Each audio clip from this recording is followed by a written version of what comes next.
வாழ்க்கை பிறப்புங்கிற ஒரு கோட்ல ஆரம்பிக்குதா இல்லையா? அந்த பிறப்புங்கிற கோட்ல ஆரம்பிச்ச மாதிரியே மறுபடியும் மரணம்ங்கிற அதே கோட்ல வந்து முடியும். பிறக்கும் போது எப்படி ஒண்ணும் இல்லாம வந்தானோ அது போல மரணிக்கும் போதும் ஒண்ணுமே இல்லாம எல்லாத்தையும் விட்டுட்டு போயிருவான். அவனுடைய செல்வம், சொத்து, குடும்பம், குழந்தை எல்லாத்தையும் விட்டுட்டு ஒண்ணும் இல்லாம பிறந்தது மாதிரியே போய் சேர்ந்துருவான்.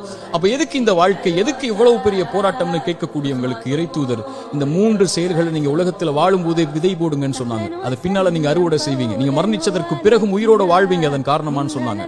அந்த 3 விஷயம் என்ன தெரியுமா? முதல் விஷயம், இறைவன் உங்களுக்கு செல்வம் ஒண்ணு கொடுப்பான், அது பிறருக்கு இந்த உலகத்திலேயே கொடுத்து உதவுங்க. அதன் மூலமாக ஒருவன் பலன் பெற்றிருந்தால், அதன் மூலமாக இன்னொருவன் பலன் பெற்றிருந்தால் அந்த தொடர் நன்மை உங்களுக்கு வந்தடையும்னு சொன்னாங்க.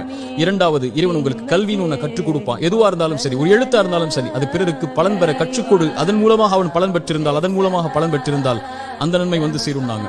மூன்றாவது, இறைவன் உங்களுக்கு குழந்தை ஒன்று கொடுப்பான். கணவன் மனைவி நோக்கமே அதுதான். அந்த குழந்தையை நல்ல முறையில் வளர்த்தெடுத்து அந்த குழந்தை உங்களுக்காக பிரார்த்தனை செய்யும் அளவிற்கு நீங்கள் வளர்த்திருந்தால் அந்த குழந்தை செய்யக்கூடிய பிரார்த்தனைன்னு சொன்னாங்க.